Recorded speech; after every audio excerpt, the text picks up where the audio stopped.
expecting from all of you. Hindi lang yung pag-aaralan natin ngayon, kundi implementation na ang pag-uusapan kasi policy directive na ito eh.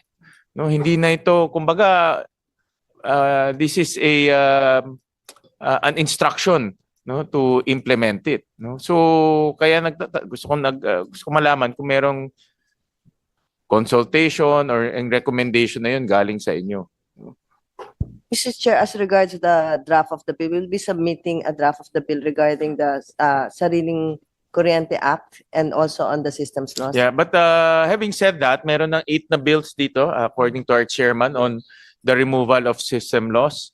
And sabi ko nga, that is water under the bridge. Ibig sabihin, we have to move forward to, that's a policy directive that we all support, no?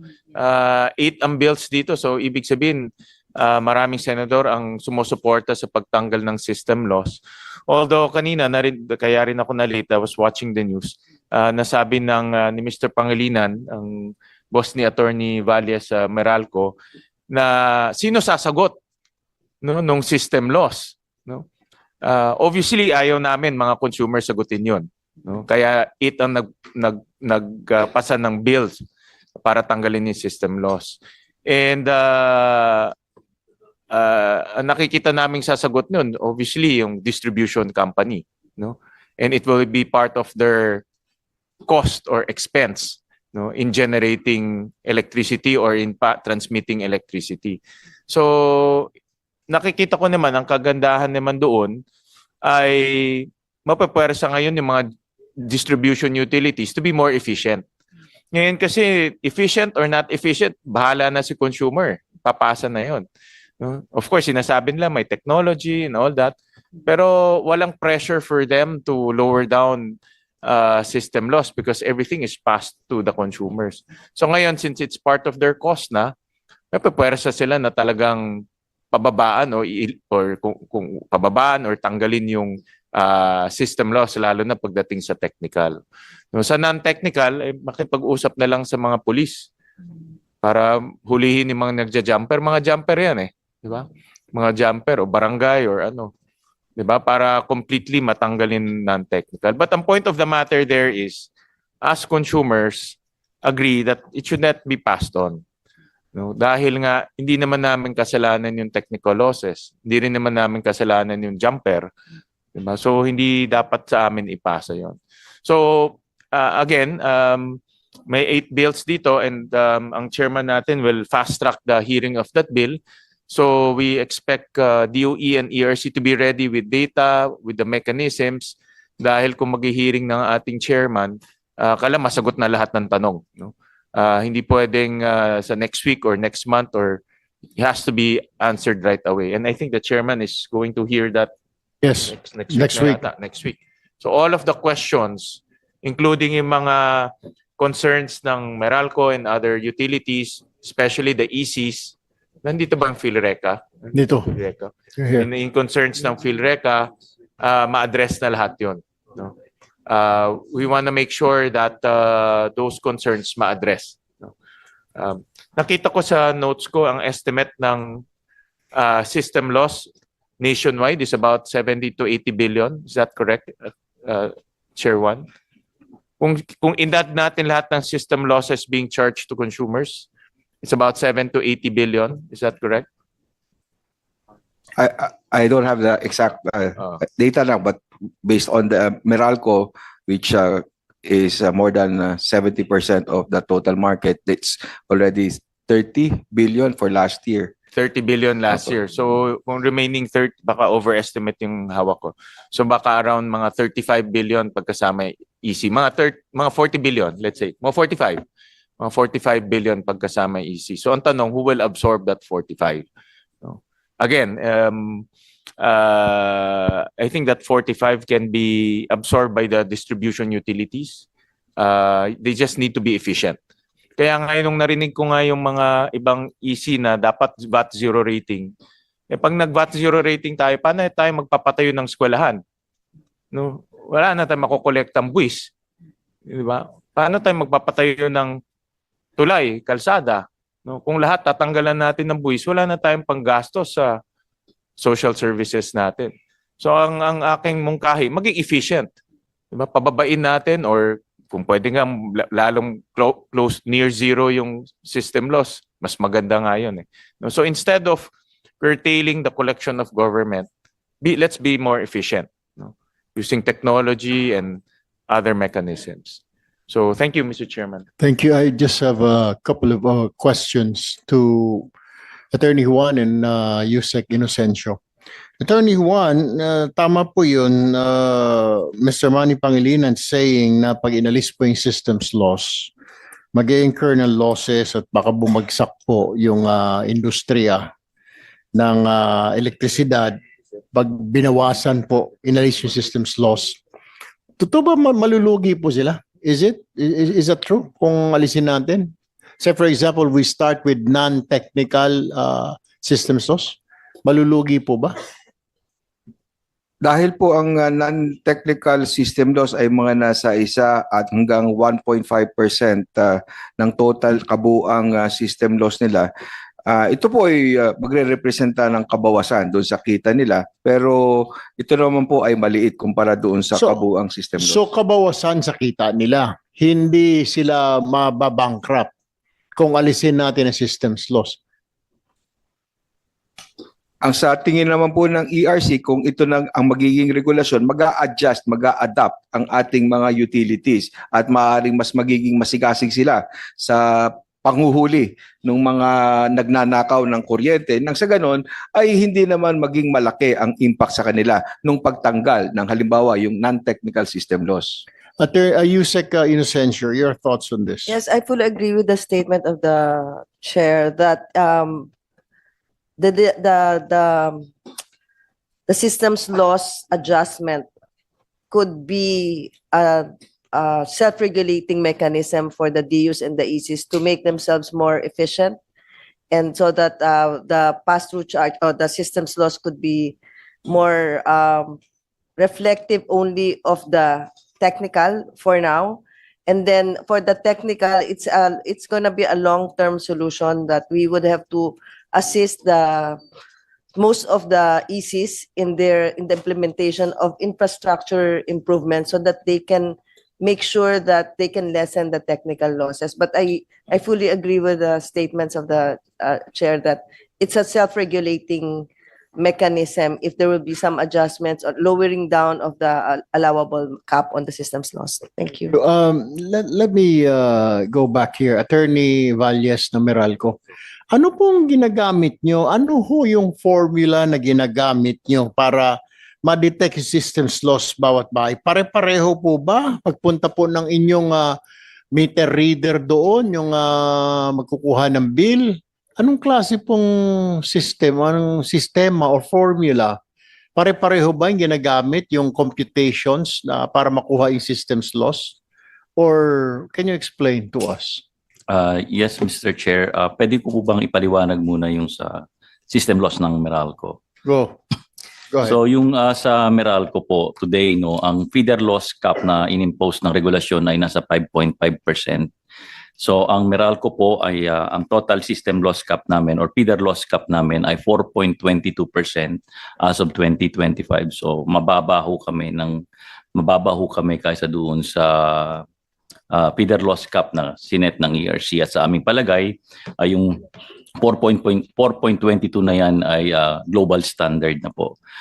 At dun po sa 4.22 na yan, less than 1% lang po dyan ang tinatawag nating non-technical losses. So yung non-technical losses po, alam na po natin yun po yung mga pilferage of electricity. So sa pilferage of electricity po, ang Meralco, agresibo po kaming nagpo-prosecute ng mga illegal connection, jumper, nanguhuli kami niyan. Kaya lang po, hindi talaga maiiwasan dahil siyempre po marami pong nagnanakaw ng kuryente. Halimbawa, bibigyan ko kayo ng example. Sa gabi nila ginagawa. Halimbawa, madaling araw. So, o kaya naman po, yung mga jumper, pagka nakita nila ang Meralco na nandyan, tatanggalin nila pag alis ng Meralco, kakabit, ibabalik nila. So hindi po natin maiwasan. Ginawa na ho namin lahat ng hakbang para po maibaba ang non-technical loss.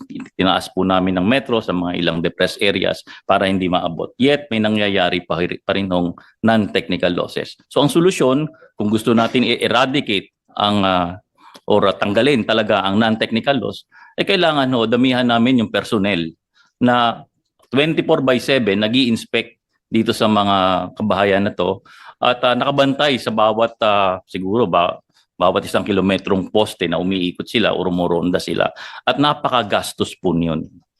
So tinimbang po namin yun, kung yung sinasabi nyo po kailangan namin gawa ng paraan para mapababa yung non-technical losses. Nagkaroon na ho kami ng simulation dyan kung mas makakabuti po ba yon sa consumers. Kasi po ngayon yung less than 1% within the cap kami. Kung i-improve pa po namin yan below para ma-achieve natin yung zero na sinasabi nating non-technical losses, malaki naman po yung gagastusin namin na operational expenses at saka capital expenditure. No? Na siya naman po ang kakarga na naman doon sa taripa. Kasi po, hindi naman papayagan ng any distribution utility na malugi sila dahil sa mga nagnanakaw ng kuryente. So gagawa sila ng paraan, sabi nyo nga ho, ay para ma-curb ito, para mabawasan ito, o para ma-eradicate ito. So mapipilitan nung silang gumastos. So kung gagastos po sila ng mas malaki kaysa sa magiging pakinabang ng customers dito sa system loss na tanggalin natin or gawin nating zero yung non-technical losses, hindi po magiging fair sa consumers yun. Kasi mas yung net po na benefit ma-offset. Sir, I totally disagree with you. Yes. Your explanation, you mean you're a business. At the same time, you're catering to public service, di po ba? Pero boss, narinig ko yung sinasabi mo na tataasan kasi systems loss. Parang ayaw ninyo magka-incur ng losses. Business, sir, ay may mga losses. Dapat you have to be prepared for that. Pinag-aralan ko po sa eskwelahan yun eh. Normal po yun sa isang negosyo na magkaroon ng losses. At dapat meron po kayong allowance lagi for losses. I had a degree po in business management, kaya alam ko ho yun. So ibig ko lamang sabihin, are you saying na pag kailangan wala kayong losses, ipasa nyo sa amin? Yung pagdadagdag nyo ng mga tao, ikakarga na naman sa bill namin? Hindi na mo namin problema yun. Hindi na rin ho problema ng consumer yun. Magdagdag ka ng tao mo, mag-expand ka, wala kaming pakialam doon. Ang gusto lang namin, kuryente, bumibili po kami. Bumibili lang kami ng kuryente sa inyo, binibigyan nyo kami ng kuryente, pero yung sinasabi mo na, para bantayan, walang magnanakaw, bakit kami na naman ang sasagot noon? Parang lagi na lang ho kami hong sasagot. Ganito lang sa bibigyan kita ng example. Kung nanakawan po yung tindahan, so sa susunod na next week, gagawin niya, tataasan niya lahat ng presyo ng paninda niya kasi nalugi siya, na-hold up siya, o nasunugan siya, o binaha yung tindahan niya, nasira. So may mga losses siya. Dapat sir, meron kayong mga miscellaneous na mga losses. Dapat ready po kayo, mga distribution utilities, ready po kayo, mga electric cooperative. Hindi yun po pwede. Ayaw magkaroon ng losses, lumipat ka na ng negosyo. That's what my point is. That's what the people are saying right now. Bakit kami lagi? Kayo wala na ba kayong sasagutin na losses? Puro na lang sa tao, pass on, puro pass on. Lahat na lang pinapass on. Napakagandang negosyo pala nito. Hindi ko naisip sana tayo lang ako ng electric company din para na generation at saka distribution para napakasarap pala na negosyo na ito. Walang losses. Sa tao nyo lagi sinisingil. Ang kawawang taong bayan. Sir, hindi po tayo mayaman na bansa. Let us not forget. Yung mga sinisingil yun ng mga 360 na yan, yan po kita ng isang kababayan natin dito sa Metro Manila, 507 na yan, na imbis na pambili pa ng mga pagkain, kailangan ibayad po. This is what I do not understand. Siguro, don't give us that reason na tataas ang sisingilin na naman ninyo sa consumer. Bakit po sa amin? Di po ba? Why is it always like that? Na kami yung sasalo. dahil kailangan nyo maraming tagabantay na mga jumper, etc., illegal metering. Problema nyo ho yun. That is your business. Hindi kami part ng Meralco. Kami po ang mga customer po ninyo. Yun lang ho yung sa akin. Ano po? Go ahead. Salamat po, Mr. Chairman Tulpo. Ang pinapaliwanag ko lamang po, yung sinasabi niyo pong losses ng mga distribution utilities, actually po, kaya po ang meron tayong system loss cap na tinatawag kasi po yung mga DUs na sinasabi nating inefficient na lumalagpas doon sa cap at hindi nila ginagawa ng mahusay yung kanilang trabaho para hulihin yung mga magnanakaw ng kuryente. Yung above the cap na yun, ina-absorb ho ng buong buo ng mga utilities yun. So, pag ikaw ho, ang naging criteria, batayan, ay pag ikaw ay bumaba sa cap, medyo sinasabi natin, efficient ka na, so hindi mo na ina-absorb yung losses na yon below the cap. Lahat po kami, pagka nagpo-prosecute kami ng pilferage, lahat po yan ng nare-recover ng Meralco na presyo ng kuryente na nawala, no? Yung tinatawag nating billing na nawala, ay ibinabalik din ho namin yan sa customers bilang kabawasan sa aming generation cost. So wala hong napupunta sa Meralco dyan kasi yung nakukuha, binabalik sa customers at yung buong system loss actually part ng generation cost yan, binabayad din naman yan sa generation companies.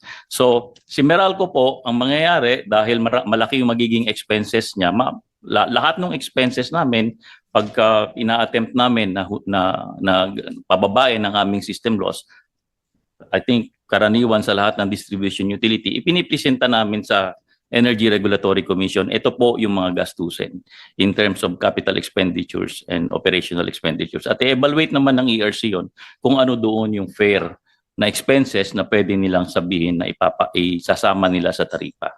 Mr. Chair. Salamat, Mr. Chair. In any case po, Attorney Valles, kung gaya ng sinasabi, 1-point-something% lang naman ang component na non-technical, itong mga pilferage, etc., sa kabuoang systems loss. Ibig sabihin, 98-point-something% ang systems loss mula sa technical.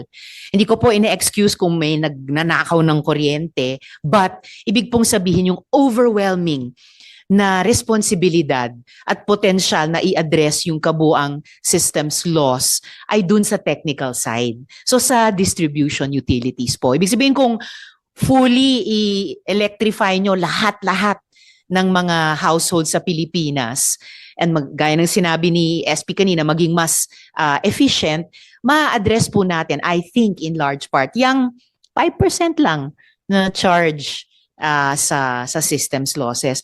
If I may, Mr. Chair, dahil on board ang Meralco, may tanong po ako sa kanila at sa ERC tungkol sa consumer protection. But before Yes, that, Mr. Chair. Sen Risa, hindi po ninyo nasagot, Atty. Valles. Anong ginagamit po ninyo na formula, batayan, para masabi na itong bahay sa number 1, 2, 3 Sampaloc, ito yung systems loss niya. Yung kapitbahay niya, 1, 2, 4, ito yung systems loss. Ano hong pinagbabasihan niyo roon? O pare-pareho lang? Bahay number 1, bahay number 2, bahay number 3, mas malaki si number 3 yung konsumo niya? Mas maliit ba ang system, mas malaki ba ang systems loss niya? Paano kung yung maliit ang konsumo, mas maliit ba ang systems loss niya? Hindi po ba uniform or standard ang pagsisingil ng systems loss? At what kind of formula are you using? Uniform po ang singil ng system loss charge, no. Magkakaiba lamang po 'yan per customer class. Iba sa residential, iba sa commercial or industrial. Pero yung pag pumupunta po bahay-bahay ang mga meter reader ng Meralco, ang tinitignan lamang po doon kung ano yung basa sa meters. Yeah, kagaya po nito sa example ni Sen Risa, 238 ang systems loss. Ibig sabihin, lahat sila sa barangay na yan, 238 lahat sila. Kahit na, paano kung wala siyang refrigerator, walang aircon, 238 pa rin ang systems loss niya? Hindi po, Your Honor. Ang ibig kong sabihin, ang rate per kilowatt hour po ng system loss charge pare-parehas, halimbawa kung residential, pero magkakaiba ho yan doon sa billing depende ho sa konsumo. Kung halimbawa kung 1,000 kilowatt hour ang kinonsumo niya, i-multiply po yan ng rate per kilowatt hour, yun po yung magiging lalabas na system loss charge niya sa kanyang bill. So kung 8,500 naman po ang kanyang kilowatt hour consumption, mas mababa naman po yung lalabas na system loss charge dito sa kanyang bill. All right, thank you. Sen. Risa. Salamat, Chair. At muli, i-point out ko na dito sa sample bill na to, yung system loss ay 6 lang na pinakamataas na pass-on charge. Di hamak na mas matataas una yung generation, tapos yung distribution, in this case Meralco, yung government taxes na nabanggit din kanina, taxation, pang-4 transmission, pang-5 transmission, and then finally on this bill yung systems loss. So mula systems loss, pwede pa nating i-examine further, mas malalim yung 5 pang mas malalaking may pass-through charge character sa mga bill po natin. Pero so Mr. Chair, may final po akong bill ngayong linggo, iniintay ko lang pong ma-refer sa committee nyo tungkol ko sa consumer protection, at gusto ko rin itanong ito sa Meralco at sa ERC kasi nga po may nagbanggit na rin po kanina, marami po sa mga kababayan natin nagrereklamo sa maling meter reading kaya tumaas po yung singil sa kuryente nila, yung bill nila.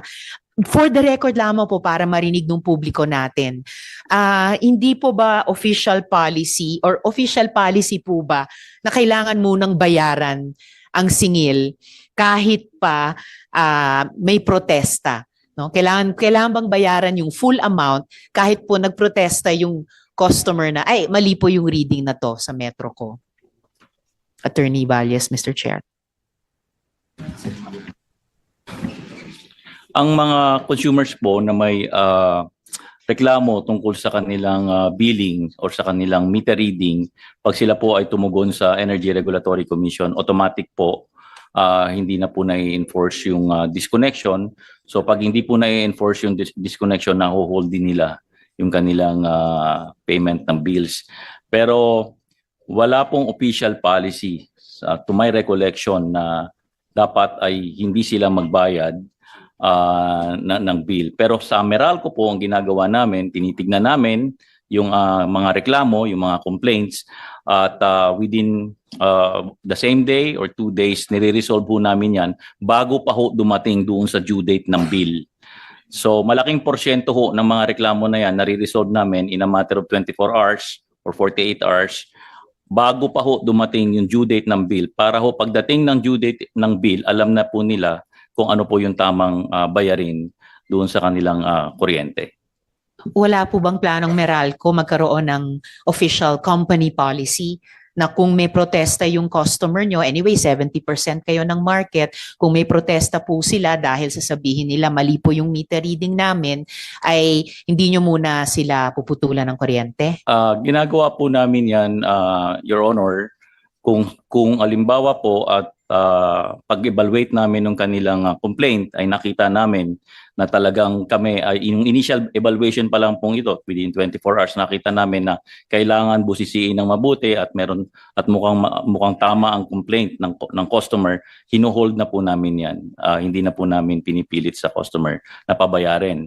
Pero sana po maintindihan natin na may mga consumer po kasi na inaabuso yung mga ganitong pagkakataon na magrereklamo kahit naman walang basihan ang reklamo para hindi sila makapagbayad at ma-hold yung disconnection. Kaya tinitimbang ho namin.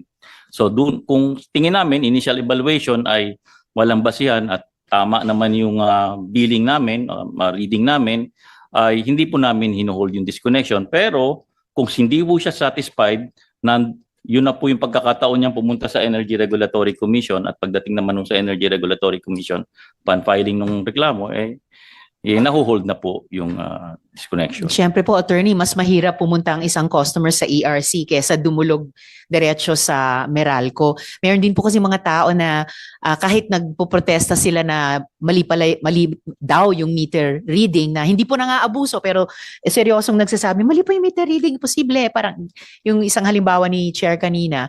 In the meantime, habang nire-review ng Meralco main office, napuputulan na po sila. So, are you telling the committee po na Meralco is not thinking right now of having a company official policy na anyway, ilang percentage po ba ng mga customers ay nagrereklamo na wrong meter reading at nagpoprotesta? Would you know, sir? Attorney? Meron kaming mga 8.3 million customers at to my recollection, nasa 2 million, mahigit 2 million yung may mga complaints about 2,000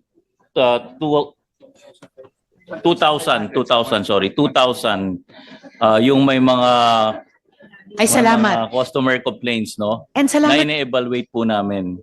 Ngayon po ang dapat po natin maisip sana, pagka pinigil po nila yung pagbabayad, halimbawa po ito ay dumami at maabuso at napigilan yung pagbabayad, kami po, yung distribution utility naman po, hindi naman po namin nabipigilan yung pagbabayad doon sa generation, transmission, sa taxes, sa mga subsidies. Ang distribution component po sa total bill nasa around 10% lang po. So in other words, yung 90% po ng total bill, i-advance na po namin yon sa mga suppliers, sa gobyerno, habang naka-hold ang paniningil namin dito sa mga customers na to. Kaya mabusisi po namin tinitignan kung ano po talaga yung may mga basihan na reklamo o wala. Last appeal na lang, attorney. 2,000 lang pala sa 8 million plus yung customers. So ano ba yon? 0.0025% or 0.025%? So lalo na panahon ng crisis ngayon, I don't know, maybe I'll just leave it as a palaisapan para sa konsiderasyon ninyo, generate a bit more goodwill sa customers na dagdag na konsiderasyon, no, na habang itong 2,000 lang naman na households, pero 2,000 households pa rin ay may protesta dahil di umano mali ang pagbasa sa metro nila, na for the consideration of Meralco, habang binabakan nyo rin yung issue ng system loss, na on the side of reading of the meters at pagsingil ng bill, to consider an official company policy na wala munang pagputol habang under protest dahil di umano sa wrong meter reading. I'll leave that for your consideration, attorney. Yes po, salamat po. All right. Walang anuman. If you would care to get back to our chair about that anytime soon, ma-appreciate po ng komite as we look at Ikukonsulta these lang po namin issues. yung at pag-aaralan namin yung records. All right, salamat po. DOE po, nabanggit ko na po na nasa krisis po tayo at nakapagdeklara po ng National Energy Emergency. So, parallel question, posible po ba magpatupad ang pamahalaan ng price cap ngayong tumataas ang panahon ng petrolyo at yun na nga, nasa National Energy Emergency, price cap po dito sa presyo ng kuryente sa ating mga kababayan? We will consult with our team in the DOE on that matter and we'll revert. Thank you very much. May follow-up Yes, question Mr. ako, Sen. Risa. Yusek Rio and Attorney Juan, what will it take para ika nga makontrol natin itong particular itong generation charges na ito? Alam kong deregulated po yan, parang gasolina din. Kaya ewan ko, itong medyo allergic po ako dito sa mga deregulation na ito. What will it take? I know hindi naman pwede nating i-regulate, pero yung putting a price cap, giving you the powers, na sabihin nyo, teka muna, ito lang po pwede. Sige, i-incur nyo na dyan, ilagay nyo na dyan yung cost ng fuel, cost ng coal, and then yung profit ninyo.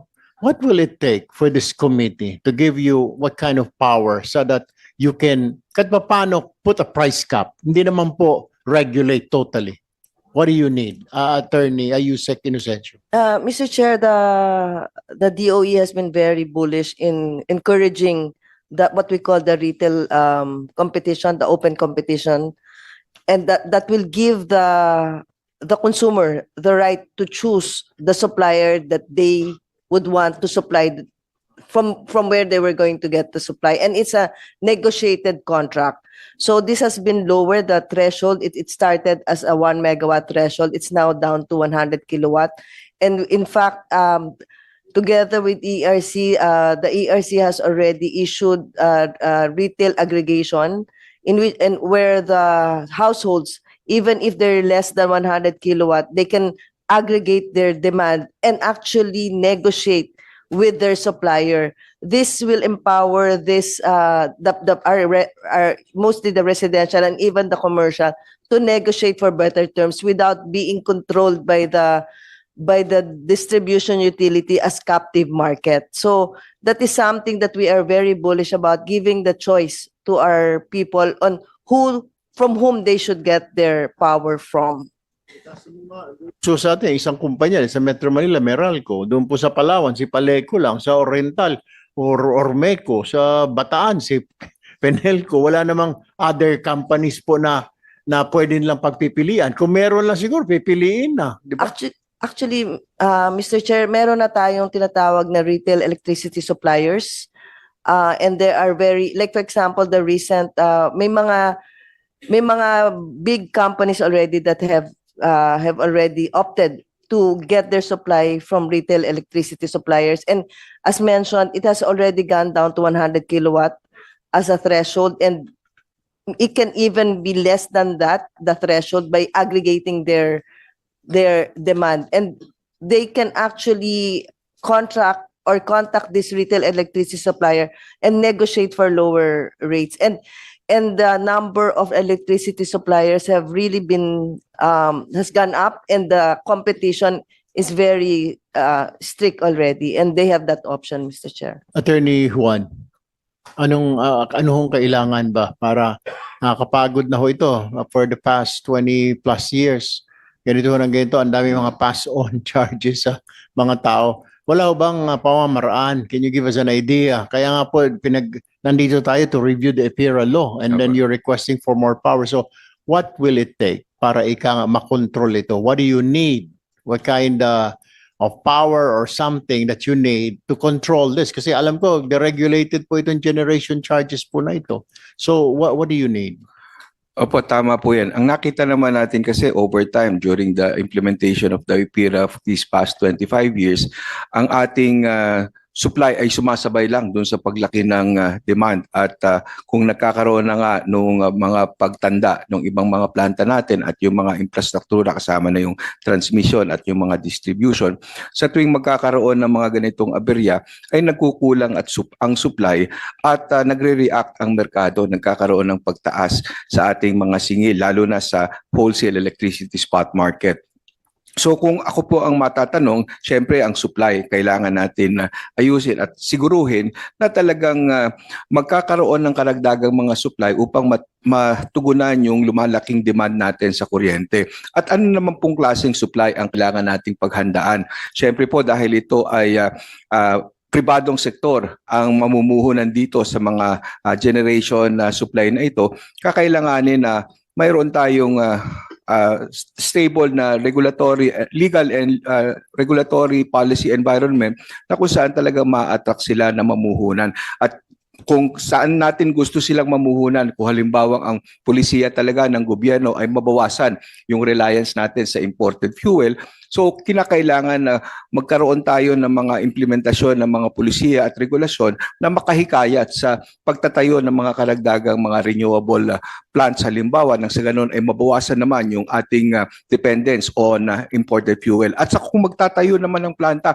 itong mga pribadong sektor na ito, sila ay umuutang, sila ay naglalagak ng kanilang kapital. At itong kapital na ito, kumpara naman sa ibang bansa, medyo may kamahalan ang ating cost of capital. So ito rin ay napapasama doon sa ating generation charge. Kasama na dito, kung tayo ay patuloy na nagre-rely doon sa mga imported fuel na binibili natin ng dolyar, so sa tuwing magkakaroon ng pagtataas sa singil ng coal, sa singil ng nat gas, at binibili natin ito ng dolyar, lalong tumataas yung gastusin sa paglikha ng kuryenteng ito. So pangkalahatan po, kung gusto natin na pababain, siguro ang singil ng kuryente, ultimately, yun ang ating punteriyahin, yung generation. At kung titingnan pa natin yung ibang mga maliliit na component dyan, yung mga policy, tulad nung sa universal charge, palaki na rin po ng palaki yung universal charge for missionary electrification. Ganun din po, meron pa dyan yung mga ibang pass-through charges na po pwede na tingnan natin kung paano ito mas mapapababa. Go ahead. Nabuksan ni Yusek Rio yung retail competition. Meron, Epira, yung retail competition open access, kailangan all the way to the household level yan. No? I know bumababa naman. But ang aspiration natin ay lahat ng kabahayan pwedeng pumili ng generator nila para talagang laban-laban ng mga generator. Hindi lang aggregation, kundi all the way to the household level. That's the dream, no? And but that dream is not unique, no? Sa Singapore ginagawa na 'yan, sa Australia ginagawa na 'yan. So kami mga consumers, we can choose our generator. Kung gusto namin RE, pwede kami mag-full RE. Pag gusto namin blended, pwede kami mag-blended. So, kailan natin magagawa yan? No? Kailan natin ma-reach na yung retail competition all the way to the household level? Sa ngayon po ay nagkaroon na naman ng katuparan yung pangarap na yan sa ilan-ilan natin na mga household dahil sa programa ng Retail Aggregation Program na kung saan ang ating mga even household, mga kabahayan, pwede silang magbuklod-buklod tulad ng isang nangyari dyan sa isang subdivision exclusive sa malapit sa Ortigas, sa opisina namin. Nagbuklod-buklod sila at sila ay nakipag-negotiate sa isang retail electricity supplier at nagkaroon sila ng sariling kontrata nila for the supply. At nakikita natin dito sa mga nagpa-participate sa ating retail market, maging ito ay yung individual o kaya ay aggregate, ay nagkakaroon ng pagbaba ang kanilang overall ng kanilang retail rate dahil yung kanilang generation charge ay naite-tailor doon sa kanilang pangangailangan. Unlike dito sa mga captive market, tayong lahat na nakadepende doon sa contracting na mga decisions and procurement decisions ng ating utility at paminsan ito ay hindi nga na o-optimize at talagang na hahanap yung least cost. Pagdating po sa retail electricity suppliers, dahil alam nila ang kanilang customer, ang load nila, hahanap sila ngayon ng supply na matutugunan yung kanilang load o yung customer at ng mas mababa para sila ay makipag-compete doon pa sa ibang mga retail electricity suppliers. At dito po natin nakikita yung competition at the retail level. Abot household level. Yan, aggregation pa rin yan eh. Opo, naibaba na po natin yung threshold to 100 kilowatts. So kasama na po dito kahit yung mga medium na mga negosyo, medium-sized businesses. At sa green energy option naman po, kung ikaw ay individual at meron kang naisin na makipagkontrasa sa renewable lang, ito ay ibinaba na nga din ng Department of Energy, I think to 50 kilowatts. So mayroon din of course na mga implementation issues. Ang lagi nating naririnig na issue mula sa ating mga distribution utilities ay yung kanilang stranded contract na kung sila ay mababawasan ng customer, yung mga nakontrata naman nila under power supply agreements na paminsan ay long term hanggang 10 taon, maaaring hindi na nila ito magamit at ito ay madadagdag naman doon sa gastos na ipapass on nila sa kanilang remaining captive customers. So yan din po ang mga issues na pinag-iisipan natin kung paano maika-carve out ito, mailalagay as a standard provision ng template ng mga PSAs na ika-carve out ito para nang sa ganon ay ma-free up din naman yung mga distribution utilities natin at yung kanilang captive customers ay hindi kailangan magbayad dito sa mga contracted capacities na hindi naman kailangan. Kaya ba in the next 2 years before this administration ends? Chairman Nino? I-assess po natin na bago lang po natin na ipinatupad yung customer switch para sa 100 kilowatt noong June 26 at titingnan po natin yung performance ng market at ang readiness ng ating mga distribution Kasi that will utilities. really give the consumers the power of choice. Biro mo, lahat pwede kang pumili kung gusto mo full solar, gusto mo geothermal, gusto mo blended, bahala ka na. Tapos laban-laban yan because all the generators now or in RES, 'di ba? Ilalapit yan sa mga consumers, mag-o-offer sila. No? So hopefully in the next 2 years, no? Hopefully. If I may add, Mr. Chair, katulad na sabi ni Chair, meron na rin mga condominiums who have opted. Aggregation nga lang, but nagiging aware na ng ang consumers natin ng they have the right to choose. If they can only for now until we go down to the household level, they can just have to aggregate, but nagiging mas na siya mas known na that they actually can choose their source of supply and negotiate for lower rates. Mr. Chair? Tanong pa rin sa DOE, hindi po ba na kapag may emergency or may calamity, tulad yun, state of energy emergency, hindi ba automatic na hindi puputulan ng kuryente kung hindi makabayad on time?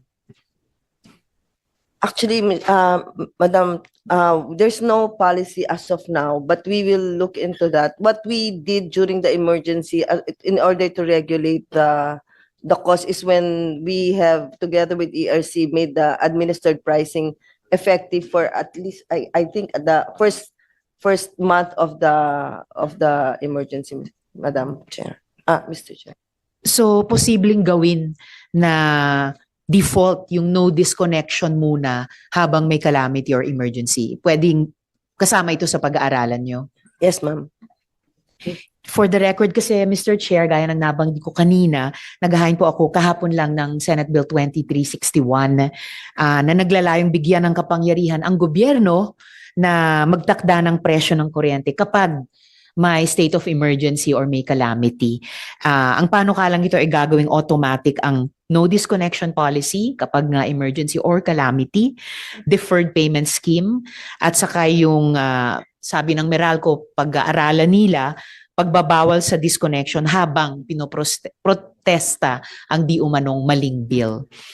I have a final question for DOE, Mr. Chair. Go ahead. Po. So sa 25 years po, quarter century ng EPIRA, hindi natupad ang pangako nito sa pagpapababa sa presyo ng kuryente. So, masasabi niyo po ba na naging epektibo ang EPIRA dyan sa pangarap na pagpapababa ng presyo ng kuryente sa loob ng 25 taon? Ma'am, the EPIRA has institutionalized several improvements in the energy sector, but we agree that it is something that we need to revisit and identify areas of improvement. Salamat po, Yusek. Salamat po, Mr. Chair. Thank you, Senator Risa. Before we proceed, we really have a mission, DOE and ERC and NEA, whether we like it or not. We really have to finish this and we really have to work on basing on the new policy of the government na alisin po yung systems loss na yan. We really have to do this and we have to do this quickly. All right? Moving on, Philippine, who's next? Phil Reca, are you here? Please, may I remind our resource persons to please limit to 3 minutes your presentation or your statements para we can accommodate. There's still like about 15 different organizations to our resource persons today to give out their positions, statements. Phil Reca, go ahead. Magandang tanghali po, Mr. Chair, and to our Senate President, our Honorable Risa Ontiveros. Kaisa po ang Philippine Rural Electric Cooperative o PhilReca sa direksyon ng pamahalaan at bukas ang aming hanay na aktibong makilahok sa mga talakayan at pagkilos ukol sa pag-amyenda ng EPIRA at sa mga reforma sa ating sektor ng elektripikasyon. Mahalagang kilalanin na ang system loss ay isang likas na katotohanang technical na itinakda ng agham at mga batas ng physics o science, lalo na sa malalawak, malalayo at kabundukang sakop ng mga electric cooperatives. Bagaman patuloy na nagpopondo at nagsisikap ang mga electric cooperatives na modernisa ang mga linya at sugpuin ang pagnanakaw ng kuryente.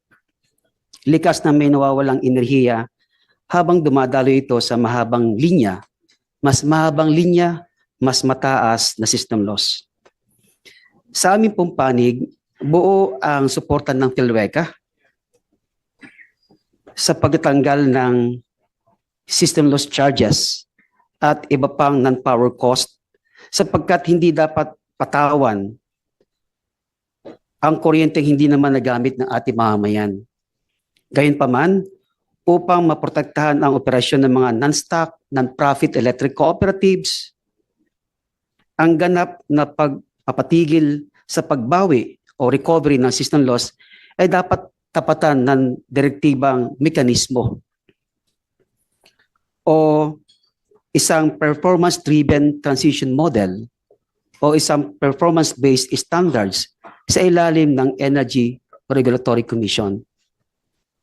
Kasabay po nito, inaasahan po namin ang isang formal na komprehensibong talakayan sa usaping ito, gayon din sa iba pang mga mahalagang hakbangin gaya ng pagpapababa ng generation charges, pag-aayos ng grid congestion cost, at ang pagpapalakas sa National Power Corporation upang mapatakbo ang mga backup power capacity sa Luzon, Visayas at Mindanao. Nananatiling buo ang suporta ng PhilReca na may pagtulungan sa gobyerno, mga mababatas at iba pang kasapi na industriya upang makamit ang makatarungang presyo at maasahang serbisyo ng kuryente para sa bawat pamilyang Pilipino. Mr. Chair. Thank you, PhilReca, Comsec. National Association of General Managers of Electric Cooperatives, you have 3 minutes, sir. Thank you, Mr. Chair, and to all the senators present. Thank you so much. And thank you for the opportunity to present our views, position in the long overdue reform of the Electric Power Industry Reform Act. I think this year is our silver anniversary, 25th. We support the objectives of this committee. The measures that we are tackling now can be and will be of significant help to electric consumers and electric cooperatives. In the electric co-op, when we say electric co-op, it is really the people because we are owner and members of the co-op. That's how we become distinct from other DUs. So every time na may taas na taripa ng kuryente, tao po yung tinatamaan. Kaya una, ma-review yung value added tax kasi nung tiningnan namin yung Republic Act 10026 at saka Republic Act 7109, yung tubig po, mayroong consideration when it comes to taxes, real property, and I think yung tubig at saka yung kuryente are intertwined in handling our development. Kung hindi man lang talaga totally mawala yung tax, kahit na lang po residential consumers ang walang tax kasi hindi niya ma-recover yung binabayad niya na tax. After all, yung iba na nagnenegosyo, meron silang buffer fund to look into some scheme para ayusin yung tax. After all, you cannot evade tax when you are doing business. But residential consumers are not doing business. As to systems laws, we will just follow ano yung batas, but in the engineering side, we cannot go against the physics. So doon na lang tayo sa technical losses. In electric cooperative, bakit medyo yung cap mataas? Because merong sitio electrification program. The longer the line, the higher the systems loss. And I think yung SEP po, ay order din po yun ng government that the electric cooperative will electrify the non-viable areas. Mahaba yung linya, pero walang tao na kumukonsumo ng marami compared to highly urbanized cities. Another thing, Mr. Chair, yung mga regulatory penalties and avoidable system cost to consumers, kung pwede, wala na yun. Kasi may mga kasi exclusively dapat kung sino yung entity responsible, they will be the one to pay for that. Doon naman sa paghuhuli ng mga magnanakaw, kung pwede yung 7832, baguhin po ma'am, Kasi doon po, yung officer of the law is just a witness. Tapos kami yung nanghuhuli, hindi naman po kami pulis. Wala kaming armas. Pagdating doon, we will be coordinating the officer of the law kasi sinabi sa IRR, the officer of the law must be the witness in the apprehension. Kaya mahirap manghuli na kami wala pong armas at we are not the PNP. Kaya kailangan ding ma-review yung Republic Act 7832. Another thing po, ma'am and sirs, yung system stores kung pwede hindi lang po doon sa distribution. Kami po sa Visayas tinatamaan ng line loss congestion cost. Ganito po, pag may PSA ka, akala namin nag-aggregate kami, nag-PSA kami, yung contract is 4 pesos 70 centavos. Pumapalakpak na kami kasi mora eh. But because what we have contracted is outside of the Visayas, even though meron kang 700 megawatt geothermal in Leyte, pero hindi kami nakakonsumo doon. E nung tinamaan kami ng 5 pesos, LLCC, sabi ng consumer, sabi nyo, 5 lang, bakit naging 10? Hindi namin po ma-explain. Pero in-explain namin yung sinabi ni chairman na ganyan. But sabi naman nila, hindi namin kasalanan yun eh. We are just consumers. If there is congestion, kung sumakay ka ba ng Grab, sinabi doon 700, pagkatapos na traffic ka sa EDSA, sasabihan ka ba ng Grab, pare, bayad ka ng additional 200 kasi nag-traffic ha. Yun yung ano ng congestion eh. Di ba po? Biruin mo 1.5 billion for January to June yung nabayad ng LLCC sa Region 8. Kaya nga po, after all, the president is from Region 8. Kaya naging na-showcase yung Region 8. And hopefully, that can be reviewed also.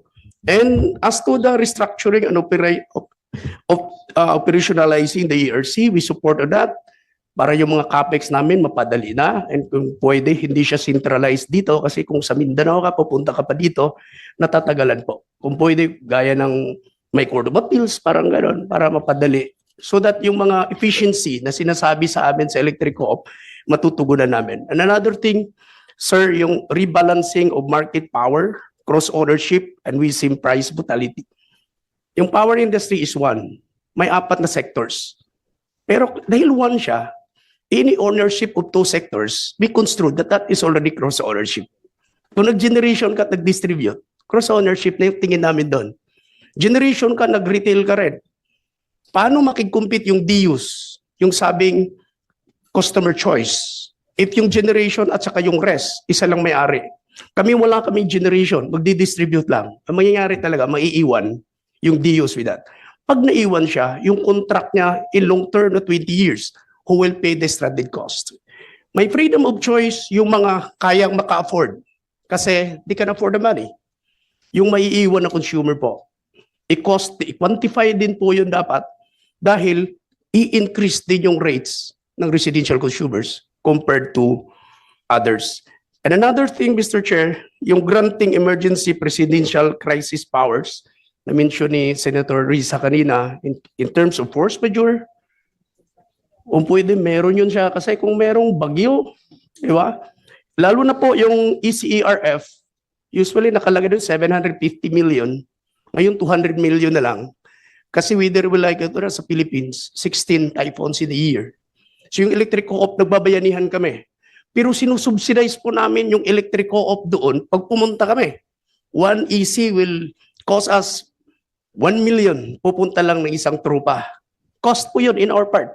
Example lang, tinamaan yung Bicol. Pupunta kami doon para tulungan. Magdadala kami ng poste, transformer.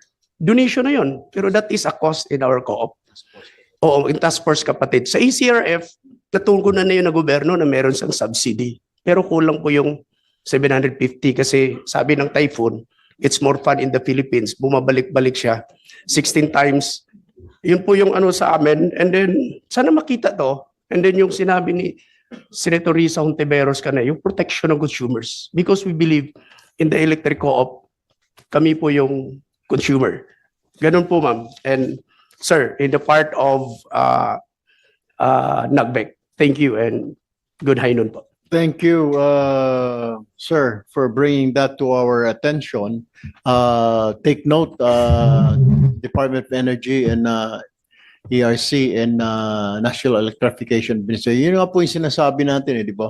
Yung kanina, ang dami lang problema sa Visayas yung line rental, nawala, ipapasa doon sa consumer. Hindi naman kasalanan ng consumer. Wala nang pakialam ng consumer kung saan binili ng distributor yung kanyang power. Bakit biglang tataas? Kasi kumuha kami sa ganitong lugar. Kasi dapat na mag-incur na noon yung distributor, di ba? Hindi na yung consumer. Kasi yung consumer, yun lang talagang babayaran niya yung ginagamit niya. Wala na siyang pakialam, di ba? Para mo sinabi, sir, na yung Grab, yung sinakyan mo, taxi, mas mura itong binilhan niya ngayon. Dahil wala na ditong stock itong gasolina dito, doon siya pumunta sa Las Piñas, mas tataas ang singil sa kanya, which is unfair.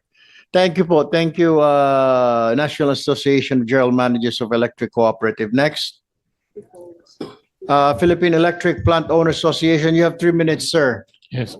Good afternoon, Honorable Chair and members of the Committee on Energy. EPOA represents the small private electric utilities. Now, we already submitted our comments to the pending bill on EPIRA amendments. And generally, we support the bills proposing the strengthening of the Energy Regulatory Commission. Let me just highlight the bill on the proposal to impose cross-ownership prohibition. As it is, the EPIRA provides only cross-ownership restriction where a distribution utility is limited to procure only 50% of its power requirements from its affiliate generation company. Now, the issue is the high cost of generation. No? And the high cost of generation is indicative of the lack of investments in the country. If we prohibit cross-ownership between generation and distribution, we would be disqualifying a large portion of potential investments into generation, which would further aggravate the lack of supply in the market. So we would recommend just to retain the restriction as prescribed in the EPIRA. Now, we have not yet submitted comments on the proposed bills on system laws, but I would just like to make some preliminary comments on system laws. We agree with the observation of the chair that there are two kinds of system losses, technical and non-technical system losses. We appreciate that there may be some recognition for allowing technical losses because this is inherent in the business of distribution of electricity. For the non-technical losses, this is the rationale for setting a system loss cap on system losses in the Republic Act 7834. This was ultimately set at 9.5%, and the ERC in 2018 brought down this system loss cap further, the feeder system loss cap to 5.5%. No? There was an observation earlier made that there is no more incentive for the utility to apprehend these pilferage because for as long as they are within this system loss cap, they are able to recover all system loss within the cap. Now, let me just correct that observation because there is an incentive for a utility to apprehend pilferers of electricity, even if their losses are within the cap. This is because system loss refers only to generation cost, and that is being paid to the suppliers. Aside from the generation cost, distribution utilities also lose out on distribution revenues. So there is that distribution revenue losses. This is the revenue that goes to the utility.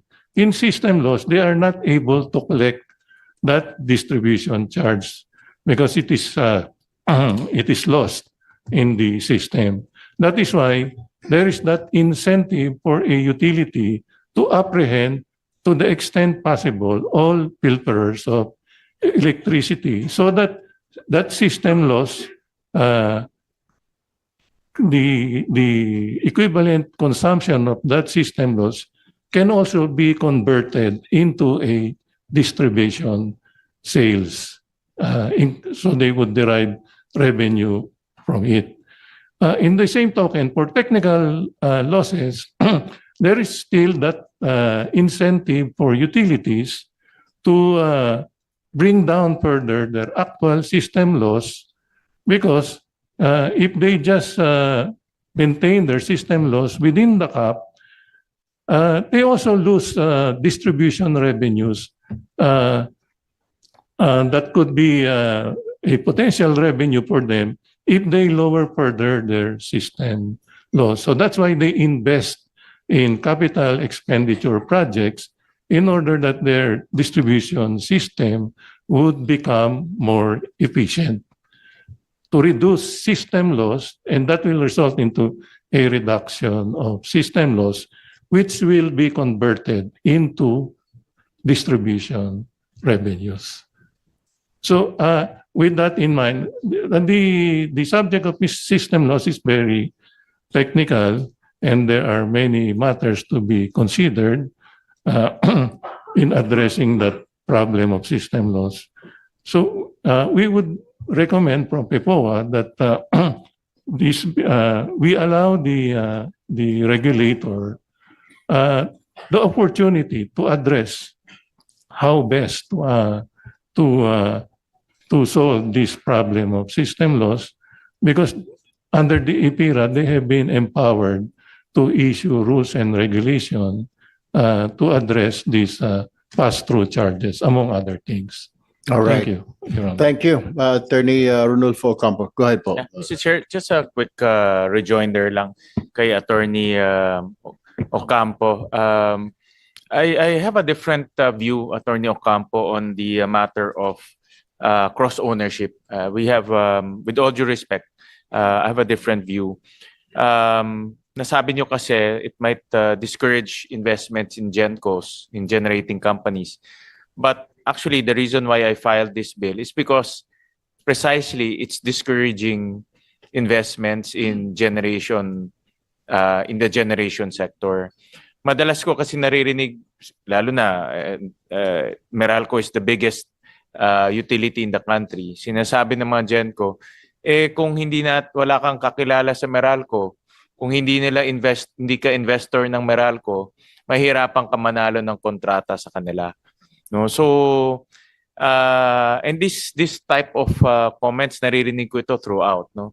That's why nga there are cases wherein Meralco invested in that generating company, 'di ba? Marami tayong cases na ganyan. So the point why I filed to decouple or to prevent yung cross ownership between utilities and GenCos is really to encourage true competition, meaning the distribution does not have any stake in the generation, and therefore the generation company will have to compete, no, on the basis of price and service, kasi wala siyang equity stake in the distribution company. So that's the point. Kaya ko final to, because to encourage more competition, to also avoid temptation. Kasi kung ikaw ang temptation in both ways, kung ikaw si distribution, ikaw rin may-ari ng generation, may temptation na ayusin mo yung TOR in terms of reference na sinabi ni Chairman actually in the first hearing na sometimes naglalagay ng mga, ito alam ng mga utilities to, maglalagay ng konting, diba Chairman, maglalagay ng konting technicalities doon. Dapat yung planta mo mas bago ng ganito. Dapat yung fuel mo galing sa ganito. Kaagad yung terms of reference will now be customized to a certain generating company na meron rin siyang equity stake doon, no. So to remove that temptation, in my view, no, is mas magandang walang cross ownership between generation and the distribution, no? So that is my take, kaya final natin to also throughout the discussions with several generation companies and potential investors, no? Yes. Go ahead, quick answer, Attorney Ocampo. Just quick comment. Yes. What Senate President Win is referring to is yung mga sweetheart deals between affiliate companies, no. Sweetheart deals probably entails yung price of generation is above market kasi nga it's a sweetheart deal, no. Now the the solution of IPIRA here is yun nga, medyo long term kasi yung solution. It's retail competition and open access. Kasi kung above market yung generation cost ng utility, because of that yung may sweetheart deal with an affiliate contract, the consumer can switch to another supplier na yung negotiated supply contract na yung would be market-based. Yung price,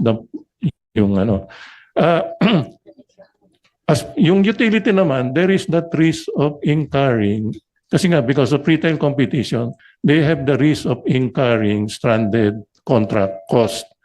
Under the IPIRA, what is recoverable as stranded contract costs are only contracts that were entered to prior to IPIRA. So any contracts that were entered to during IPIRA and were stranded are not recoverable from the consumers. So yun lang yung just a quick answer. All right. Well, let me just add to that, Attorney Ocampo and SP Win Gatchalian. Meron na nagreklamo sa akin na generator. Sumali po siya sa bidding. 3 po yata sila, 4. Bidding for power doon po sa utility distributor. Ang problem ho, nanalo yung pinakamahal, sila yung pinakamura at natalo ho. Suspetsya nila mukhang pag-aari po ng distributor yung generator. So that's a bad thing about it. Kailangan ho talaga siguro magkaiba yun. But anyway, moving on, please limit your, we still have a lot of resource persons here. Philippine Independent Power Producers Association, sir. Good afternoon, ma'am. Mr. Chair, members of the Senate Committee on Energy, as well as to the rest of participants of today's hearing. This is just to provide, Mr. Chair, PIPA's general comment, but we will submit a formal position on specific provisions of the proposed bills. PIPA supports a careful review of the IPIRA, especially as it has been more than 2 decades since its implementation. With respect to bills with provisions on lifeline rates, PIPA supports reforms that assist vulnerable customers, yet respectfully submits that social protection should be funded transparently and sustainably. Any subsidy granted must also be accompanied by reliable beneficiary validation, clear eligibility rules, adequately funded annual appropriation, and a prompt reimbursement and reconciliation mechanism.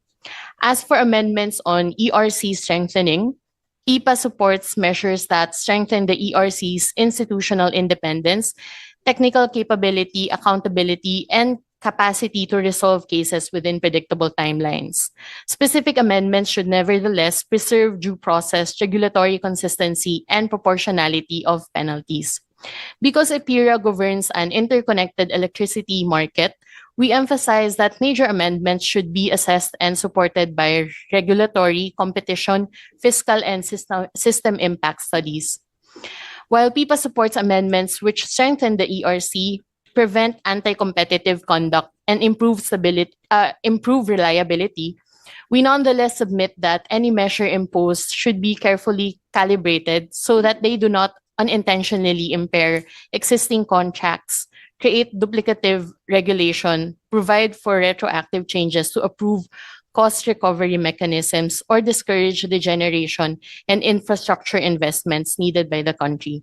That said, PIPA remains committed to engagement and in providing the committee with operational and technical information necessary to develop effective and implementable legislation. Thank you, Mr. Chair. Thank you, Attorney Margaret Uy.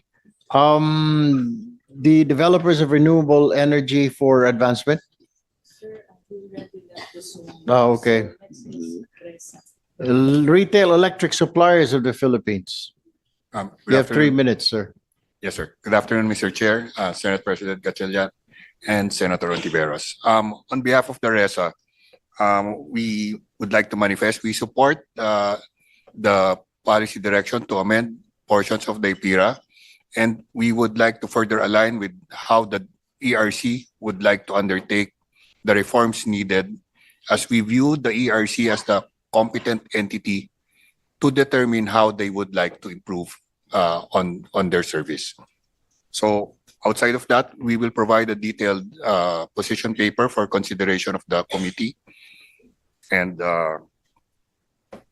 just one thought on the implementation of retail competition. So we are now reaching the household level to a certain degree through aggregation. And we take the opportunity to state in the open that we started only in 2013, and it's only now that the fruits of reaching or giving the opportunity for end users to directly negotiate their requirements, that it's happening. And we appreciate that the DOE and the ERC support us in our initiatives to clarify tax applications on the retail sector transactions and further improve on the process. So thank you, Mr. Chair. Thank you very much, sir. Moving on, National Geothermal Association of the Philippines. I'm sorry, Phil Hydro Association. Good afternoon, Mr. Chair, and to the esteemed senators in this committee. Phil Hydro is an organization of hydropower developers, manufacturers, and service providers in the hydropower industry, which primarily is involved in the generation sector. On Senate Bills number 63, 346, 367, 1091, 1164, 1477, 1950, 2109, and House Bill 2112. These are proposed amendments to RA 9136, which is the IPIRA. Phil Hydro recognizes the urgent need to accelerate RE development. We leave the wisdom to the authors of the said bills on the said direction. We also hail these bills, especially on its aim to further strengthen the ERC. On Senate Bill 1088, which is an act removing the public offering requirement of generation companies, which is authored by our esteemed Senator Win Gatchalian, we hail this bill and push for its enactment. Phil Hydro believes the IPO requirement no longer serves its purpose, especially as hydro developers whose average capacity are within the 5 to 10 megawatt range only. About 90 to 95% of hydro plants also are below 50 megawatt in capacity. The ERC is also there to review and regulate our contracts if ever we wanted to enter into power supply agreements with DUs. And lastly, though this is not part of the agenda, I would like to commend the national government through the DOE for including Run-of-River Hydro in the next round of the green energy auction, which is JEA-7, as this gives us the opportunity to develop more hydro projects to add more power and stability to our grid using indigenous sources. So if there is a bill to strengthen the green energy auction, then we would appreciate it a lot. Thank you, and that's for all now, Mr. Chair. Thank you very much. Wind Energy Developers Association, are you here? You have 3 minutes, sir. Good morning, Mr. Chair. Good morning, Senator Win and Senator Hontiveros. The Wind Energy Developer Association is composed entirely of wind developers, and we are focused on the generation and promotion of the wind industry. Now, we've submitted our position paper, and in the interest of time, I'd just like to focus on two things. We support the bills which strengthen the ERC in its role as regulator, considering the breadth of the industry that it regulates, starting from the distribution, utilities, generation, and down to consumers on a very granular level. So the enforcement capability of the commission should be strengthened. In this instance, the exemption from the salary standardization would be a very important step towards making the ERC competitive in terms of retaining talent and training talent over the long run that it can rely on in order to perform its mandate properly. The other point already mentioned by my colleague from PhilHydro is that we support the removal of the public offering requirement. To be candid, in addition to the comments made or to the rationale provided by SP Win, the public offering requirement may actually be a bit anti-competitive in terms of the smaller developers, because the smaller developers would not have more than 1, 2, or 3 projects, and the stock exchange looks for a pipeline of projects and continued growth. So they may not be fit for the stock exchange, and there are a lot more ways to achieve capital or secure capital more effectively or more efficiently for small developers. And then lastly, separately, in keeping with the topic, we'd like to support the statement or the statement that the ARCOA, to accelerate the implementation of ARCOA so that it will reach household level as soon as possible, because this provides the electricity consumer at the very end of the line the direct benefits of competition envisioned by APIRA. Thank you. Attorney Ambrosio, would you happen to know kung marami mga investors would like to come in dyan po sa wind turbine infrastructure? Infrastructure in terms of Wind, yes. Yes, we do have a lot of developers, sir. I mean, would you happen to know kung may mga interested pa from overseas who would like to come in? And, Yes, in fact, we do have developers already from Denmark, China, and Spain, who are using the rule of the established that there can be 100% foreign investment in wind and solar. Kaya, kasi kagaya po nitong mga off-grid sa mga islands natin, that will be very reasonable, di po ba? Not dependent on power from Luzon. For example, my province, Palawan and Mindoro. I mean, that's maganda ho yun kasi they don't have to rely dun sa power coming from Luzon. Mainland. Correct, Chairman. And because of the advances in technology, hybridization is much more possible nowadays. Either wind with battery, solar with battery, and that's a lot more possible. So when do you think that will be possible? How many more years are we talking about now? We will be seeing a lot of wind turbines in the country. Yeah. Right now, there's at least nearly 500 megawatts in operation, and I believe there's nearly a gigawatt in development, and we will see them soon as a result of the green energy auction. Thank you. Philippine Solar Storage Energy Alliance. Good afternoon, Mr. Chair, Senator Erwin Tulfo, Senate President Senator Win Gatchalian, and Senator Risa Hontiveros. PISEA is an alliance of solar power companies and battery energy storage systems companies. On behalf of PISEA, nag-submit na po kami ng aming position paper. Sinusuportahan po namin ang mga bill na pinapalakas po ang ERC. Kasama po sa aming mga proposals are, una po, i-maintain po yung composition ng ERC na chairperson and for commissioners para po conducive yung decision making. Pangalawa po, nananawagan po kami ng mga reforma sa competitive selection process na isabatas. Kasi po isabatas po itong mga reforma na ito to promote competition. Also po para po magkaroon po ng level playing field sa lahat po ng energy power generation companies na wala pong palakasan. Magkaroon po tayo ng transparency and accountability, gawin pong mandatory ang CSP at makasigurado po tayo na least cost electricity ang binibili ng ating mga kababayan. For the past 25 years, consistent po ang Pilipinas, according to studies, consistent po ang Pilipinas for the past 25 years na nasa top 3 highest residential electricity prices in the whole of Asia.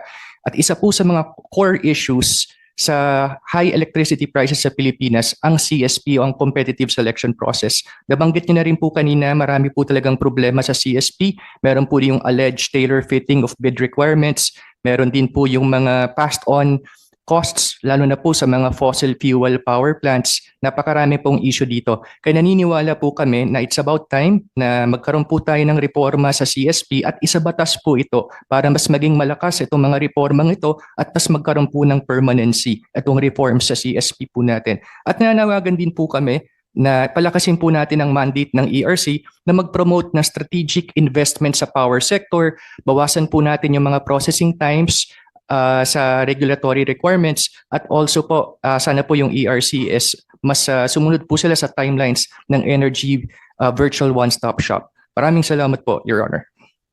Thank you for bringing that to our attention. Take note, Energy Regulatory Commission.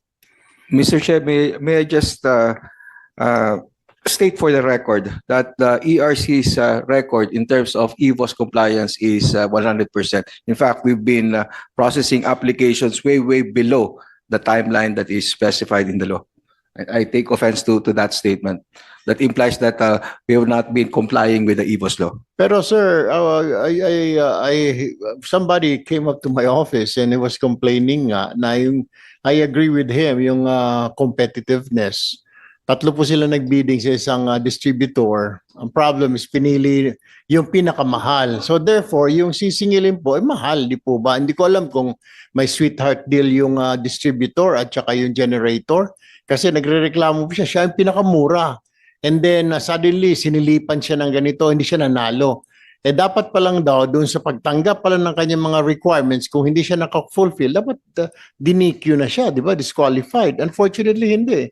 Hanggang sa matapos, natalo siya. Pero nung tinignan nila, yung kinuha ng distributor ng kuryente, ay yung mas pinakamahal na generator. So, he doesn't understand. Kaya nga po nireklamo niya, when I took over as Energy Committee Chair, gusto po niya na iparating sa inyo, pero without mentioning his name kasi na may kontrata na po siya isang distributor. Yun po yung naririnig namin eh. So, pakibantayan lang ho na mabuti. I don't know kung ano hong mga process ang ginagawa ho ninyo na para maiwasan po yung favoritism, yung bidding-biddingan, nag-bidding pa, isa na diniretso na lang, tinap na lang siya, ikaw gusto kita, ikaw na lang dito, di ba? Po, tama po Mr. Chair, kaya nga po napag-usapan natin nung last week na kami po ay mag-i-implement ng requirement na dapat ay dadaan sa amin lahat yung terms of reference. Dahil sa kasalukuyan ay wala po kaming control dito at hindi namin na nga natitingnan. Ngayon po, pagka na-promulgate na namin yung regulasyon na yan, dadaan po sa amin lahat ng terms of reference at hindi na po yung mangyayari yung ngayon. Nagkakaroon sila ng ITB o invitation to bid, tapos maya merong bid bulletin, mababago na naman yung requirement, tapos malilimitahan yung po pwedeng mag-participate. So marami nga po kami rin naririnig na gano'n, kaya gusto natin na maiwasan na po yung mga ganitong mga aktibidad. Kailan ho ma-implement yung program na yan?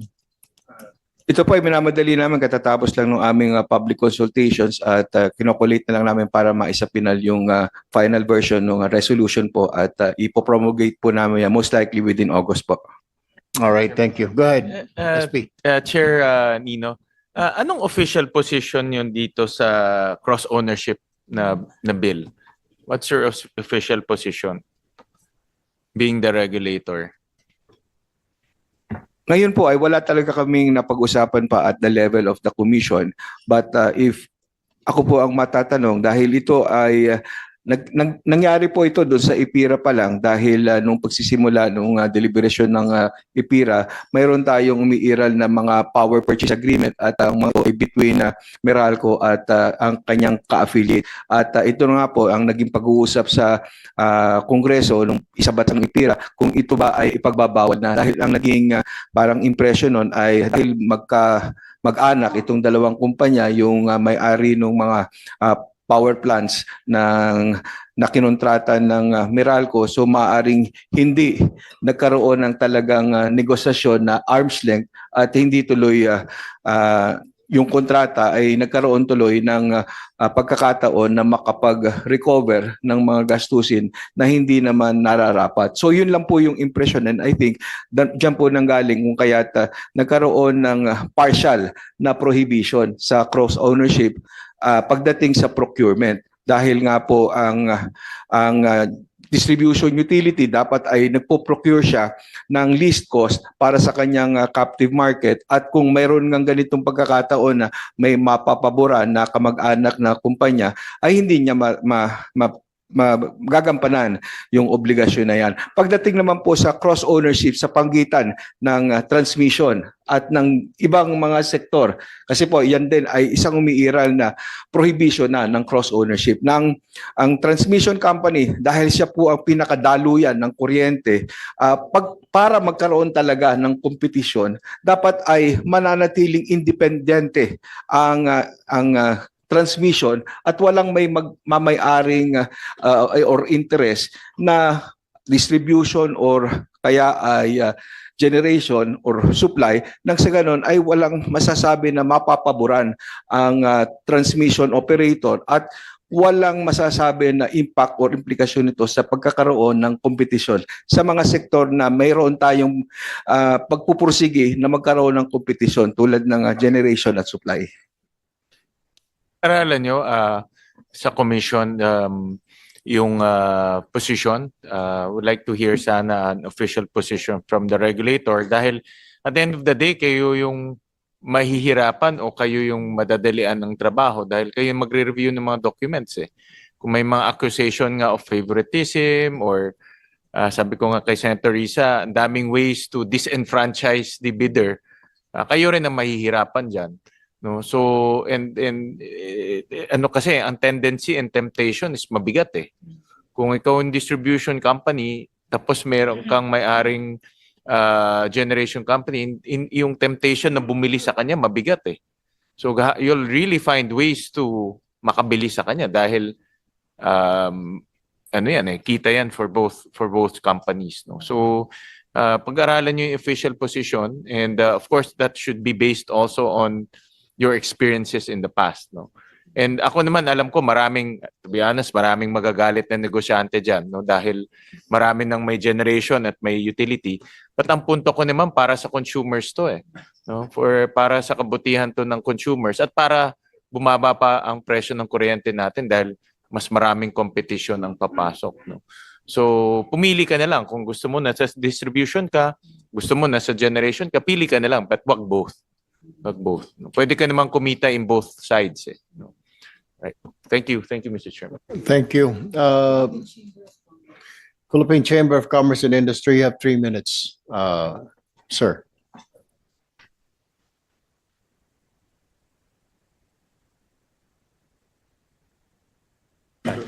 Are you here? Sir, sorry, just for clarification, the Philippine Chamber of Commerce, sir? Yes, Philippine Chamber of Commerce and Industry, PCCI. Okay, sir. Yes.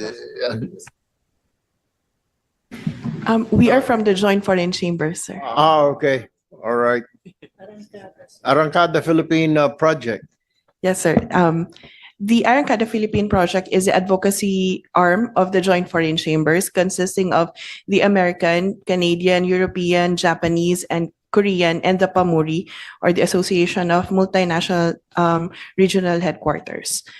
We, of course, are grateful for having us, and we are thankful to the chair and to the committee and our honorable senators for allowing us to participate in today's hearing. The amendments to the EPIRA has always been one of the priority legislations of the JFC. We included this, in fact, in every letter that we sent to the President before his SONA, including this year. Given the technical nature and the time constraint, we would submit our detailed position and on the provisions in a position paper as we have done during the previous Congresses. Thank you, Mr. Chair. Okay, thank you very much, the Arrancada Philippine Project. Well, we move on. I think we have like four more. Freedom from Debt Coalition. What is your position on this, sir? Magandang tanghali po, Chair Tulfo, Senate President Win, and Senator Risa. Mahaba na po ang discussion natin sa system losses. How about shifting the discussion to system overhaul? At kaugnay po nito, kasi 25 years na po yung EPIRA. Meron po kami sinabi na position paper. Pero 25 years na po itong EPIRA at none of the objectives na nilista ng ADV noong 2001 ay na-fulfill. So, siguro dapat talaga i-review. But number one po, yung narito ang mga kaibigan natin with due respect sa staff ng NGCP, dapat po nga review ang papel ng NGCP kasi ang transmission po sa papel ng mga gobyerno sa Asia, yan po ang nerve center. Sila ang system operator. So sila nagbabasbas how to develop the whole power sector. Pero nakikita nyo, medyo paudlot-udlot ang adjustment. So we're suggesting na ibalik sana yung nationalization ng transmission, kundi man Philipinization. Kasi po, meron din security implications yan. Anyway, that's one po. Sa generation, masyadong mahaba na ang discussion do sa system losses. But tingnan din po yung pag-approve ng ERC sa pricing na binibigay ng at saka sa ang Supreme Court po dati na may decision na pwede na ho sa mga monopolies na katulad sa nasa generation na magkaroon sila ng return on investment na 12%. Pero ay sari-sari hong deduction ang ating kino-consider. Tapos pati yung itemization ng possible expenses for the next 5 years in terms of investment. Kaya po nagkakaroon ng malaking sakit ng ulo ang mga kasama sa ERC computing magkano yung overprice na nasisingil ng Meralco. Why don't we simplify this and why don't we appeal to the big companies na mag-exercise naman sila ng corporate social responsibility. Palagay ko po, kayang-kaya ng Pangulo ng Pilipinas na i-convene yung mga big gencos at tapos in the name of the welfare of the country at saka para maging competitive tayo sa getting investment, magsama-sama how to lower the cost. Yan po ang solution dyan. Hindi yan magagawa ng ARC lang. Pagdating ko sa distribution, we agree na bawasan naman po itong cross-ownership. At tapos po sa distribution po, lalo na sa electric co-ops, mahalaga ho ang papel ng consultation with the people. Yung po, marami po tayong co-op, pero hindi yata nila pinagagana yung prinsipyo ng cooperative na itong pagpatakbo ng cooperative is with the people and for the people. So dapat po ay nagsasama-sama dyan. In a way, ganyan po ang ginawa sa Vietnam. Vietnam, by the way, nalampasan po tayo sa Vietnam was a devastated country because of the war, divided yung country, and yet they achieve full electrification, lalo na sa rural areas. But malaki ho ang papel ng consultation sa tao. Malaki po. And then, hindi po namin maintindihan itong animal na tinatawag na WESM. Kasi yung WESM naman, parang ilan lang naman pa-participate dyan. Tapos, bakit sila ay nakapagdidikta ng price dito sa gagamit sila dito sa yung surge ng pricing ng ilang mga nangangailangan ng kuryente because yung tinatawag na line surcharge. Okay. So, medyo po dapat ma-review itong overall. Yun po, in summary, ang gusto namin mangyari, magkaroon ng hindi lamang review ng system losses, but the system as a whole, system overhaul. Thank you. Well, Mr. Rene Ofrenio, the reason why this hearing is being conducted, this is our second hearing. It is all about IPIRA law, sir. We really have to, it's high time that we have to review this. Hindi lang po IPIRA, pati all the regulation po, re-reviewin po nitong committee na ito. Thank you very much, Attorney Salesa. Institute for Climate Sustainable Cities, are you here? Yes, Mr. Chairman. Please limit your presentation or statement for 3 minutes. Thank you, Mr. Chairman. First of all, good afternoon po, Senator Tulfo. Good afternoon, Senator Win, Senator Risa Hontiveros. Thank you po for the opportunity to provide our small input to this hearing this afternoon and earlier this morning. So first of all po, marami na pong na-discuss earlier with regard to system laws and all of this. But in all of this po, since we are working in a free economy, there has always been a private entity and a regulator. But from what we can see po, there has been some sort of a lacking characteristics or categories by which we determine if the private entities are compliant or are up to our standards by which they provide their service. Siguro po, just to balance between a regulator and a private entity, it will also be for the benefit of all. So in the private sector po, this is, if I may suggest po, private sector, this is termed as service level agreement.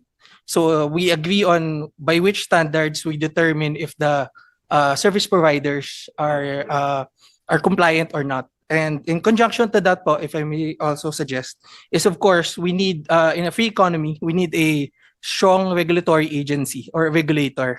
So this is where we come in po, the ERC and the efforts po of this committee to provide a stronger regulatory agency as a ERC, DOE, or NEA po. So what we suggest po is that maybe in the earlier discussion po, for example, we were only talking about the audit of the ERC on the fuel pass. If the GenCos passed on to the computed their fuel pass through correctly. But maybe po we can go a little bit further by providing a mechanism or a process by which ERC can impose penalties and fines rather than just refund po. So that's all, Mr. Chair. Thank you. Thank you, Attorney Gonzon. Next, representative from the Japanese Chamber of Commerce, Mr. Robago, you have 3 minutes. Good afternoon, Mr. Chair and senators. Good afternoon. For over 5 decades, the Japanese Chamber of Commerce and Industry here in the Philippines has remained committed to strengthening and enduring economic partnership between Japan and the Philippines. Today, our chamber represents almost 700 Japanese companies and affiliated organizations. And they all watch out for energy costs and predictability here in the Philippines. In fact, we employ more than 300,000 Filipinos here in the Philippines. We would like to manifest that reliable, affordable, and sustainable electricity remains one of the most important considerations for Japanese companies operating and investing in the Philippines. Energy costs directly affect the competitiveness of manufacturers, exporters, logistics providers, and other industries that contribute to employment, tech transfer, and economic growth. So we at the Japanese Chamber support reforms that strengthen the country's power sector by promoting competition, improving regulatory efficiency, and encouraging timely investment in power infrastructure. As the Philippines continue to attract high-value manufacturing and strategic investments, we all know that, maintaining a stable, predictable energy environment is equally important. We encourage that the amendments to the APIRA be guided by the principles of regulatory certainty, fair competition, and meaningful stakeholder consultation. These will help sustain investor confidence while advancing the shared objective of ensuring reliable, affordable, and sustainable electricity for consumers and businesses alike. The Japanese Chamber and also the Joint Foreign Chambers looks forward to continuing to work with the Congress and the relevant government agencies in support of these objectives. Thank you very much for the consideration. Thank you, Mr. Rabago. Center for Energy Research and Policy, you have 3 minutes, sir. Thank you, Mr. Chair. Good afternoon.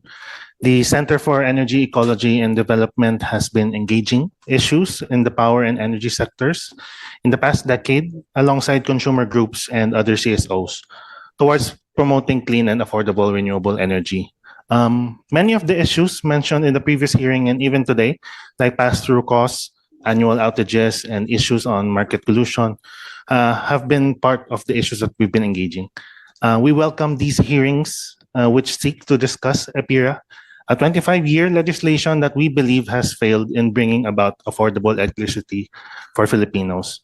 We have submitted our position paper and complete presentation for the reference of the committee.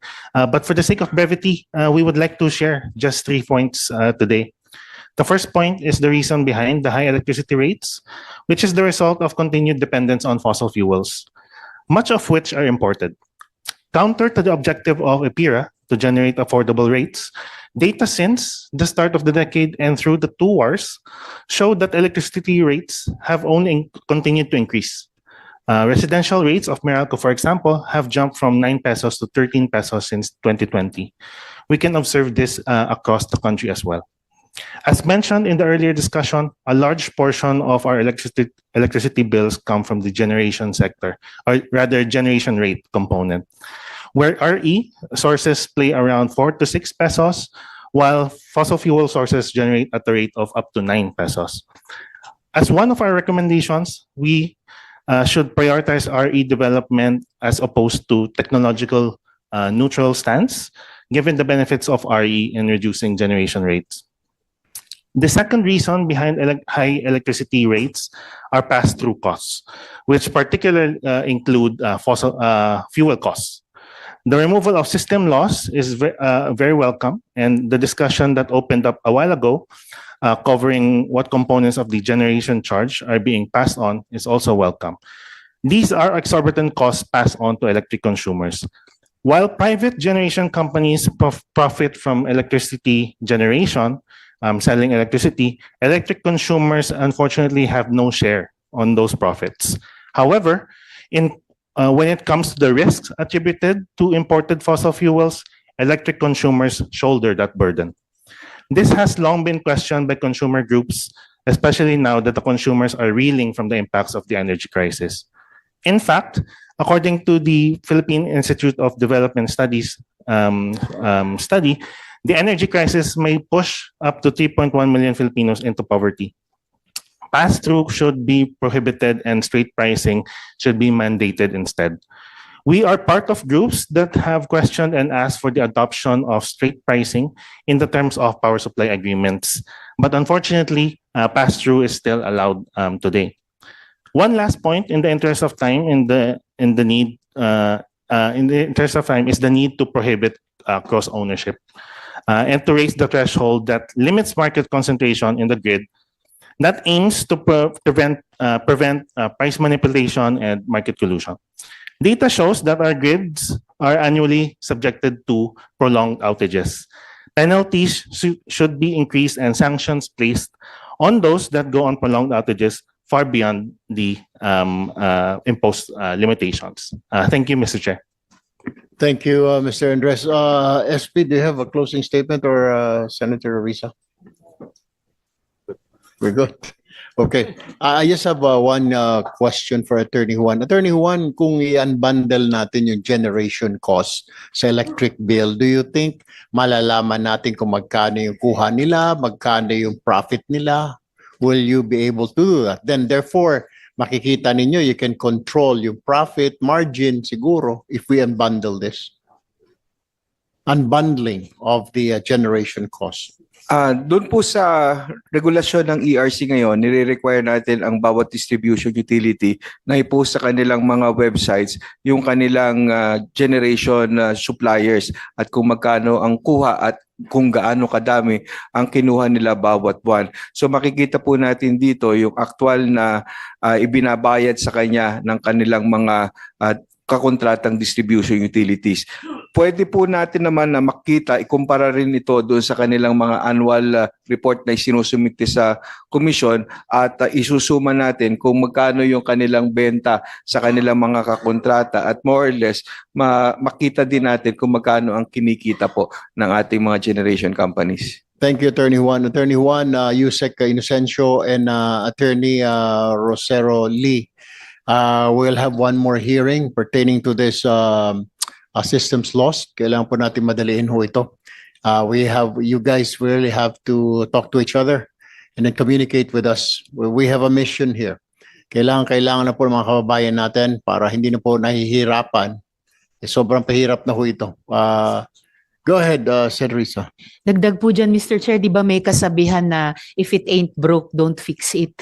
Pero simula dito sa pagtatanggal ng system loss charge at VAT sa system loss charge sa bill ng kuryente ng ating mga kababayan, I think maganda po yung direksyong tinatahak natin na dahil hindi naman po naganap yung pangako ng IPIRA sa loob ng quarter of a century, obviously, kailangan po talaga nating amyendahan yan kung di man palitan ng isang bagong batas na gaganap sa pangako niya na magkaroon ng kuryente lahat ng Pilipino at the least cost. Salamat, Mr. Chair. Thank you, Senrisa. Yun ho yung target natin. Siguro, Attorney Juan and Yusek Rio and Attorney Rosan, siguro you will agree with me. Baka pwede natin i-Christmas gift sa mga tao itong systems loss na ito. Is that possible? We will endeavor, Mr. Chair. Attorney Juan? Yes po, apo. From NEA. We'll follow the lead of the Department of Energy and PRC. Thank you very much. Well, with that, thank you to all our resource persons for your valuable insights, recommendations, and contribution to this discussion. The committee extends its sincere appreciation to all our resource persons, stakeholders, and distinguished colleagues for their valuable participation and meaningful contribution to today's deliberation. Together with the submission and discussions from the hearing conducted on July 23, today's proceedings have further enriched the committee's understanding of the issues and proposed reforms relating to EPIRA. The Secretariat is directed to consolidate all position papers, comments, recommendations, and additional submission received in connection with this hearing for the committee's review and evaluation. For those who have not yet submitted their position papers, supplemental comments, we respectfully request that they be forwarded to the committee at the soonest possible time. And I'd like to announce that on Friday next week, there will be another hearing pertaining to this systems loss. There being no further matters to discuss, this hearing is hereby suspended. Thank you and have a pleasant day to everyone.